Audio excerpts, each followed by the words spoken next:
নৱেম্বৰ মাহৰ শেষৰ ফালে পুলিচৰ নিযুক্তিৰ বাবে আৰু কেইবা হাজাৰো পদ আমি মুকলি কৰি দিম। আজি যিসকলে পুলিচত চাকৰি মই অনুৰোধ কৰিম নৱেম্বৰত আপোনালোকে আকৌ আবেদন কৰিব, যাতে আপোনালোকৰ আশাবিলাক আমি বাস্তৱত ৰূপায়ণ কৰিব পাৰোঁ। আমাৰ মামাৰ নিউজ পোৱাৰ লগে লগে মানুহবিলাকে দৌৰা আৰম্ভ কৰি দিছে, কাৰণ মামাই যিটো কয় সেইটোৱে অফিচিয়েল নোটিছ হিচাপত আমি ধৰিব পাৰোঁ। মানে 5 বছৰৰ পৰা মামাই যি কৈছে তাকেই কৰি আছে। তাৰপিছত মামাই কৈছে মানে ধৰি লোৱা SLPRৰ নোটিছ আহিব, এইটো 110% চিয়'ৰ। আজি বহু দিনৰ মূৰত ফিল্ড আহিলোঁ, তো আহি 1.5 কিলোমিটাৰমান ৰানিং কৰিলোঁ, কিন্তু এফালে মানুহ ফিল্ডত, কাৰণ দুদিন আগতে আমাৰ অসম পুলিচৰ ৰেজাল্ট দিলে। সেইকাৰণে যেতিয়া অসম পুলিচৰ ৰেজাল্ট দিব আৰু মানুহবিলাকৰ জোচটো বাঢ়ি যায়, আৰু যিসকলে অলপৰ কাৰণে ৰৈ গৈছে তেওঁলোকৰো জোচ বাঢ়ি যায় যে এইবাৰ ল'বই লাগিব। আৰু আমাৰ CM ছাৰে মানে মামাই কৈ দিছে যে নৱেম্বৰ মাহত আকৌ নতুন ভেকেঞ্চি আহিব পুলিচৰ হাজাৰ। তো আকৌ কেইবা হাজাৰো ভেকেঞ্চি আহি আছে নৱেম্বৰ মাহত। তো এতিয়াৰে পৰা আমাৰ ফিল্ডত প্ৰিপাৰেশ্যন শুৰু কৰি দিছে, কাৰণ সকলোৱে গম পাইছে যে কম্পিটিশ্যনটো কিমান হাই হৈ গৈছে।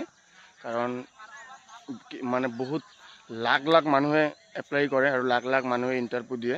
সেইকাৰণে হাজাৰ পদ ওলাই কেইবা হাজাৰো। সেইকাৰণে আজিৰে পৰা প্ৰায় দুই এদিন হৈ গ'ল ষ্টাৰ্ট কৰি দিয়া। মানুহ হৈ গৈছে চাৰিওপিনে, কি ক'ম আৰু। প্ৰায় আজি আমাৰ ফিল্ডত মিনিমাম 40-50জন মান আহিছে মানুহ। তো আপোনালোকে সকলোৱে ষ্টাৰ্ট কৰি দিয়া ৰানিং, কাৰণ কম্পিটিশ্যনৰ লেভেলটো বহুত হাই। সেইকাৰণে আজিৰে পৰা ষ্টাৰ্ট কৰি দিয়া। আৰু পোষ্ট অহাটো মানে নতুন ভেকেঞ্চি অহাটো একদম 110% কনফাৰ্ম, কাৰণ মামাই যিকোনো এখন মিটিঙত গ'লে এইটো কথা কৈয়ে আছে যে পুলিচৰ নতুন ভেকেঞ্চি আহিব। তো এইটো কনফাৰ্ম বুলিয়ে ধৰিব পৰা।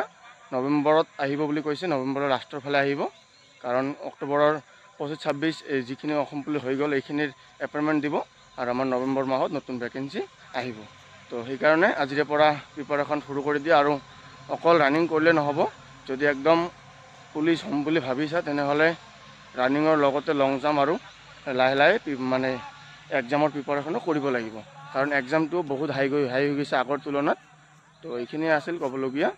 তো আৰু অকল পুলিচ নহয়, আমাৰ ফৰেষ্ট গাৰ্ডো আহিব, আৰু তো সেইখিনি সকলোৰে পদ আহিব। তো কি পদ আহে এইটো ডাঙৰ কথা নহয়, আপোনালোকে আজিৰে পৰা প্ৰিপাৰেশ্যন কৰি দিয়া। আৰু যিসকলৰ পুলিচৰ বয়স শেষ হৈ গৈছে তেওঁলোকে ফৰেষ্ট গাৰ্ডৰ এপ্লাই কৰি দিয়া, মানে প্ৰিপাৰেশ্যন আৰম্ভ কৰি দিয়া, কাৰণ ফৰেষ্ট গাৰ্ডৰ বয়সটো বহুত বেছি হয় পুলিচৰ তুলনাত। তো এইখিনিয়ে আছিল। আৰু পুলিচত এপ্লাই কৰিবলৈ হ'লে কি লাগে, কোৱালিফিকেশ্যন কি লাগে, এইখিনিৰ ওপৰত মই নেক্সট ভিডিঅ' লৈ আহিম। Bye bye.